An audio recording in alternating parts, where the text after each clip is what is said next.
66. 6640. Your future lies in 6640. 66 books by 40 authors, and yet we now discover it's an integrated message system from outside our time domain. Welcome to 6640, Dr. Chuck Missler's daily radio program connecting the Bible to your life and the world around you. This series is entitled, Learn the Bible in 24 Hours. In today's study, Dr. Missler continues his session entitled, The Book of Daniel.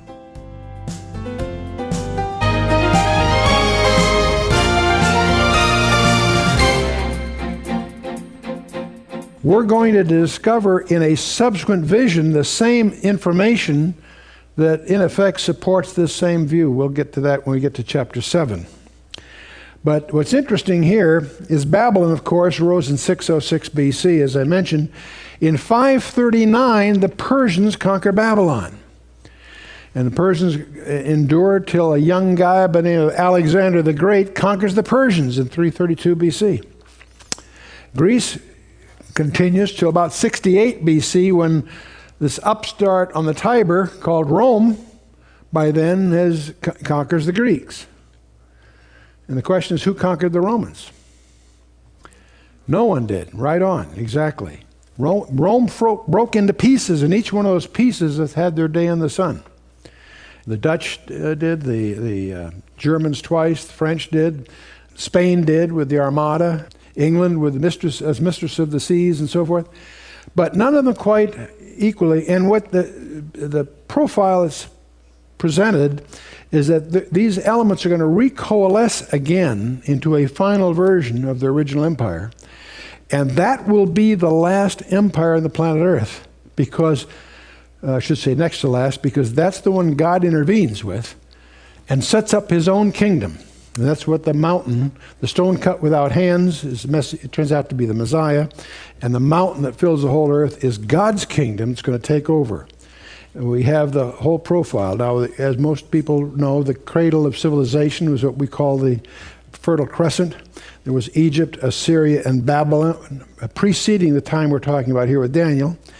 But in Babylon, there was a city called Babylon that then conquered the area, and this brings us contemporaneous with Daniel.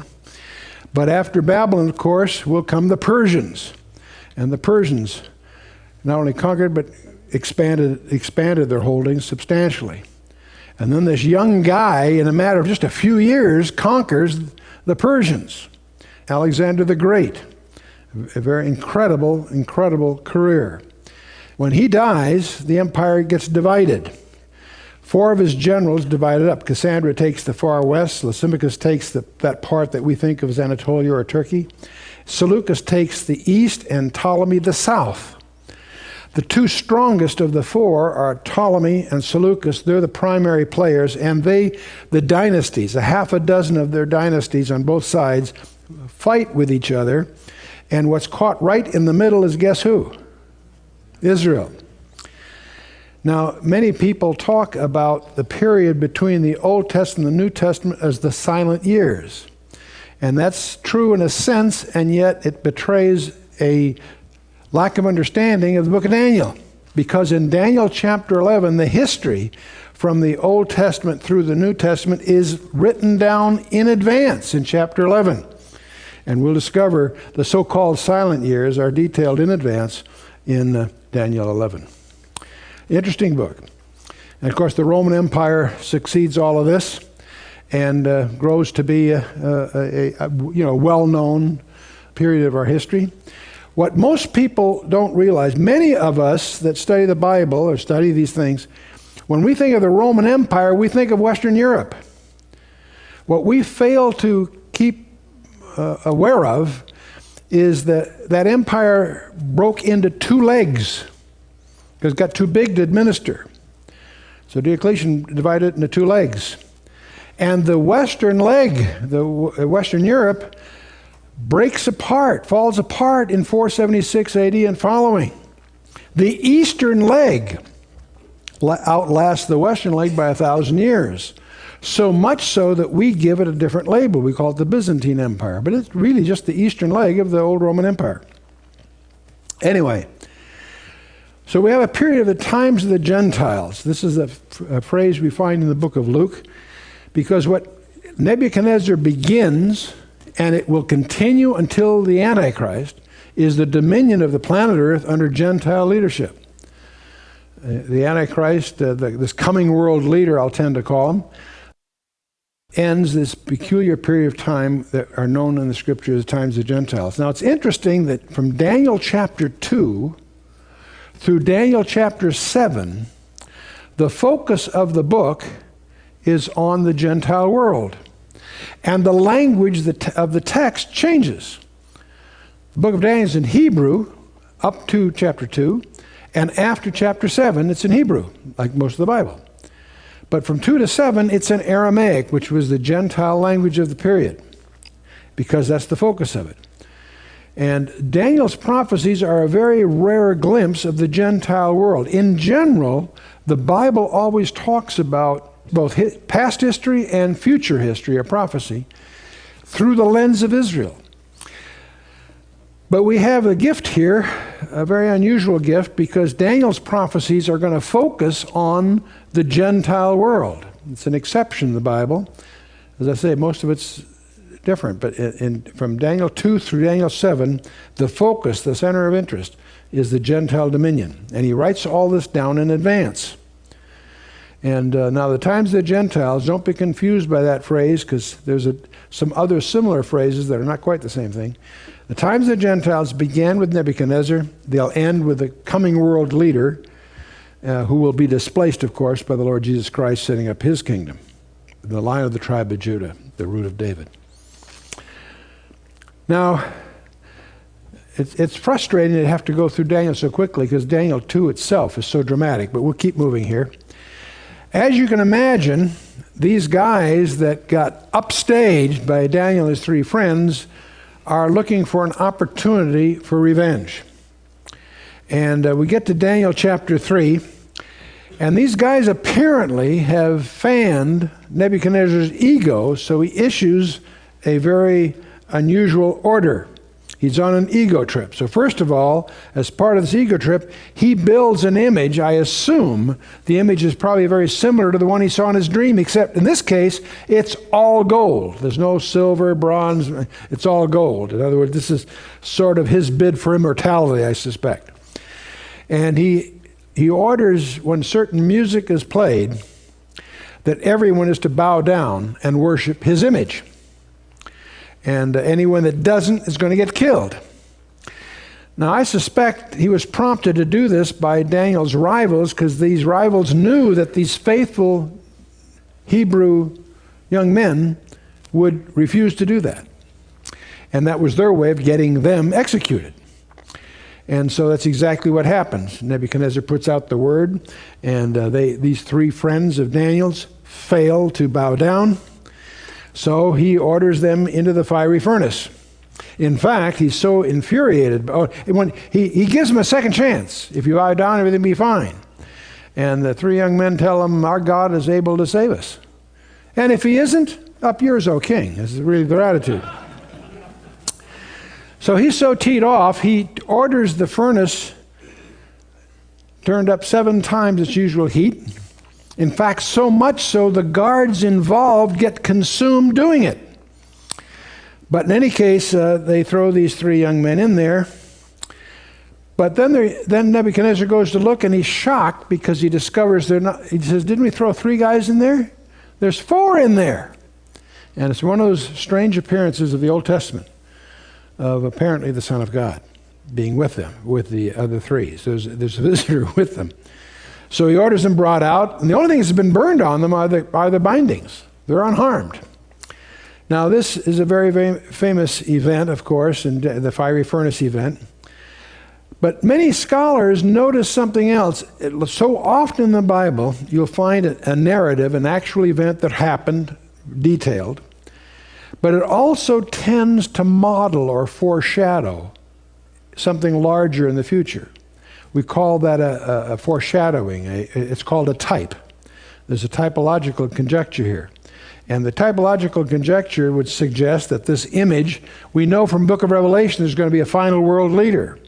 And he's going to have an image that he's going to force people to worship. Those that don't worship will be put to death. So we think, gee, there's a foreshadowing here. And the fact that it's 6 cubits wide and 60 cubits high is suggestive. The 666 is even hinted at here. Well, and that may have some. And fire is often used in the Scripture as an idiom of judgment. But if that's the case, the question that gets surfaced here is, where was Daniel? Where was Daniel? Because he's missing. But many people don't notice in chapter 3 this very familiar story, but Daniel's not among them. There's 3 possibilities. One possibility is Daniel must have yielded to the king's challenge. He must have bowed to this image. How many think so? Absolutely not. Absolutely, you're right. The other thing is maybe somehow Daniel was exempted from the accusation by his enemies. Somehow I don't think that's true either. The third possibility is the reasonable conjecture, and that's that Daniel was removed from the situation somehow. I suspect that since he was so senior for the king, he was like virtually prime minister, that he was sent on some errand for the king, some foreign assignment to go do. He's on some kind of a trip. And that's what his enemies took advantage of to try to get his 3 buddies executed. The point is that Daniel doesn't explain why, but Daniel's not in this situation. And so many people that make a point of that it's kind of interesting that there's apparently a privileged believer removed before the judgment. And so I wouldn't make doctrine from that, but I think it's interesting to observe. Well, chapter 4 is a surprising chapter because Nebuchadnezzar writes the chapter himself. He writes it and has it posted throughout the entire world that he controls.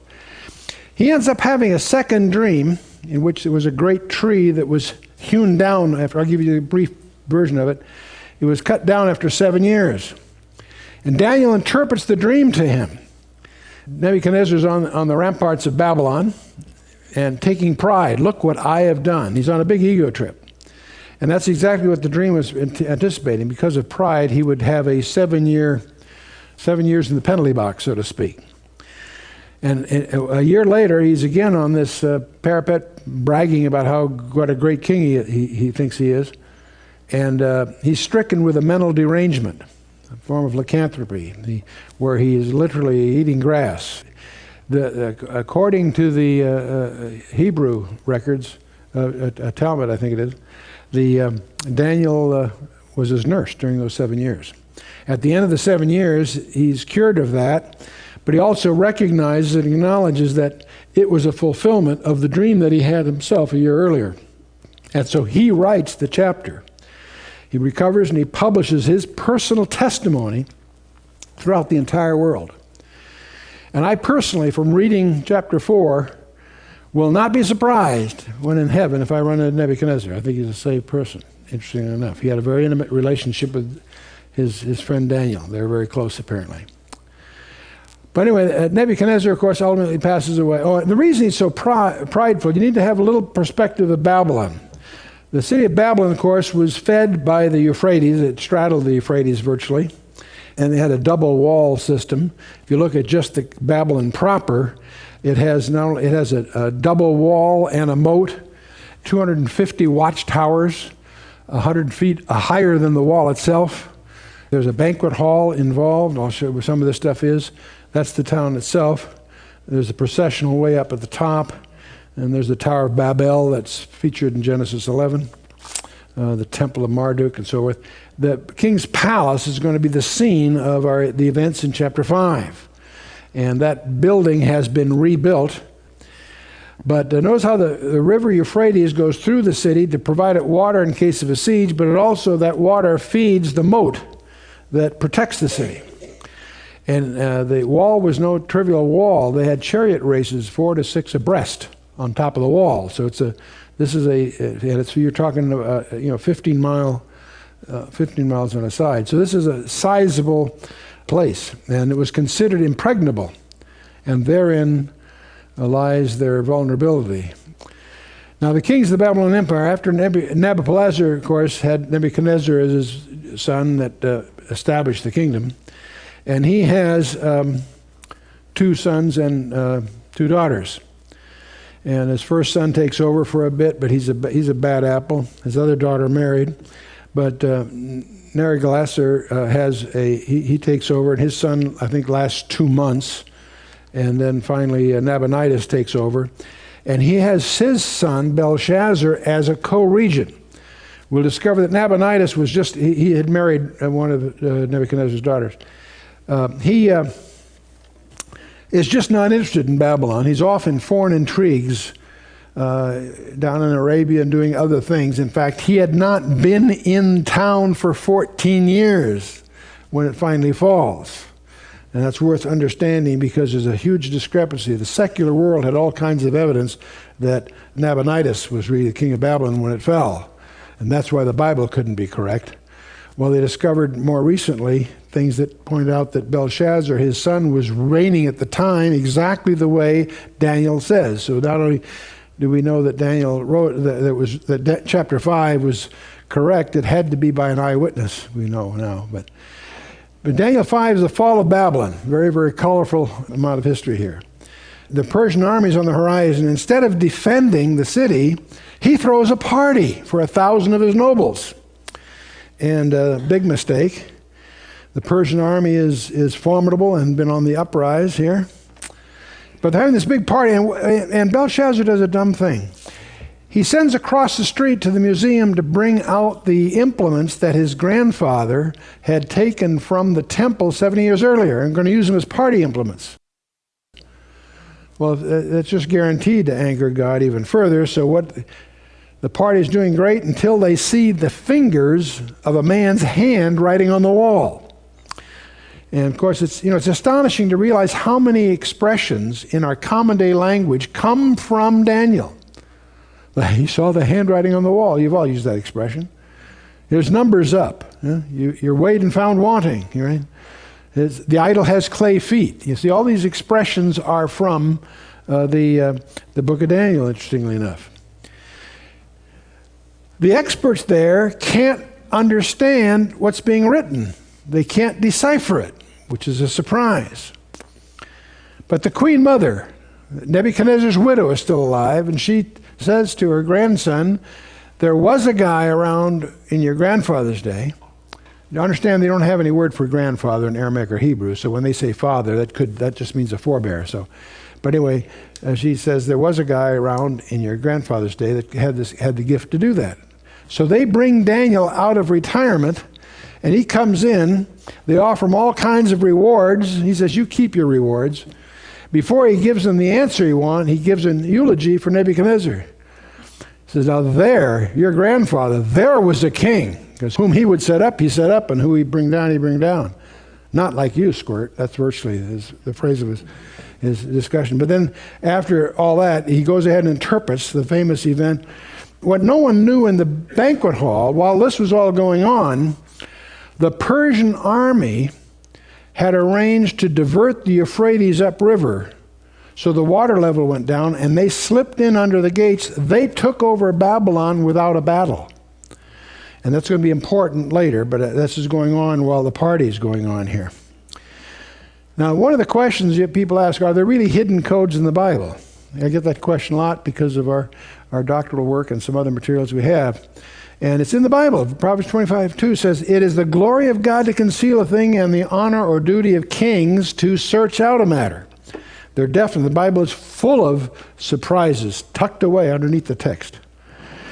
There's a form of Hebrew encryption that's well known to anybody that's been a student of cryptography.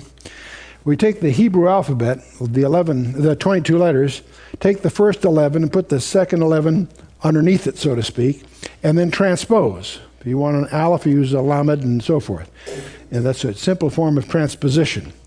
And it's named after the first few letters. Instead of aleph, you have a lambda. Instead of a bet, you have a mem. So it's equivalent to ALBM. Album is the label given to this form of encryption. If you take the second half of the alphabet and put it in backwards, now you take the letters and put the others in there backwards, you get a different set of transpositions. And again, you have an aleph and a tau and a bet and a shin, and so it's called atbash. According to the Talmud, The belief among the Hebrew scholars is that the encryption that was used in the handwriting on the wall was a form of Atbash, which means the handwriting on the wall, assuming it was Atbash, would have said something like this, except it would be Aramaic letters rather than these letters that they use today. And using the Atbash encryption and transposing, you get what Daniel ended up reading to them. Remember that all languages go towards Jerusalem. In other words, everybody east of Jerusalem goes from right to left. Hebrew, Aramaic, Sanskrit, etc., etc., etc. All nations west of Jerusalem go from left to right. English, Latin, Russian, Greek, you name it. So anyway, so remember Hebrew goes backwards from our point of view. Anyway, so Daniel says many, many. That means that the word means. By the way, also the Hebrew only uses consonants. The vowels are inferred. That's a way of bandwidth reduction and so forth, but I won't get into all that here. Many, many means numbered or reckoned. And he interprets it. He says, God hath numbered your kingdom and finished it. The way we would abbreviate that, your number's up. Okay? The next word was tekel, which means weighed. Thou art weighed in the balances and art found wanting, Daniel explains. The third word is Perez, which means broken or divided. It says, thy kingdom is divided and given to the Medes and the Persians. Now something that's also kind of, and by the way, in your King James it say Upharsin. The U is simply a conjunction and the Pharsin is the plural of Paris, but don't worry about that in the transliteration. If you infer a different vowel than the E, say an A paraz is the word for Persians. So there's a pun hidden in here also that's not brought up in your normal translations. But any cases, of course, is what Daniel announces. And that night, of course, Belshazzar is slain and the Persians take over the city. We're going to talk a little bit more about that in the next session because we'll get to Ezra and I'll use that occasion to explain what Cyrus did when Cyrus makes his grand entrance, and that's a great scene, but we'll hold that for the next session.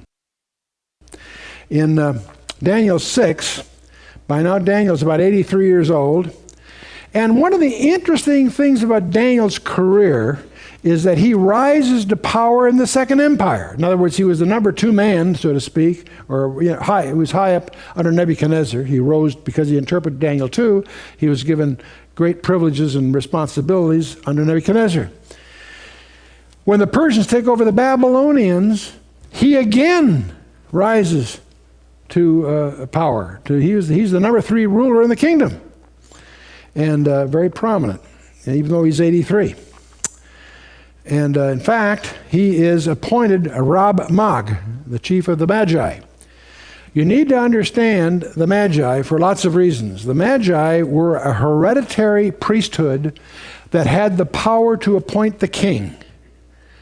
In other words, they were a priestly sect. It was religious, and yet it was also administrative. That's where we get the word magistrate from that word, Magi. But they were hereditary. They were Medes. In the combined empire, the Medes and the Persians, the Medes had that particular role. Daniel is appointed the Rab Mag, the head of that priesthood. Now, how do you think it went over for these Medes to be now reporting to a Jew? They were not excited about the prospect, apparently, because they're the ones, I believe, that engineered this attempted execution of Daniel. So the jealous rivals entrapped him into the lion's den. The king of the Persians, they had a strange law among them in Persia that the king could write a law, but he could not change it once it's written. We find that operative here in Daniel 6. It's essential to understand for the book of Esther that we'll come to later, next session. But in any case, the king is tricked into signing this document. And if anyone's found praying to the wrong God, he gets to the lion's den. Of course, Daniel is very faithful, and he is praying. And so he gets into this lion's den. You all know the story. It's interesting that the king himself was upset, but he couldn't change it. And that next morning, he rushes there to see if Daniel's okay. He cares about Daniel. You see it all through this. And Daniel, of course, is miraculously spared.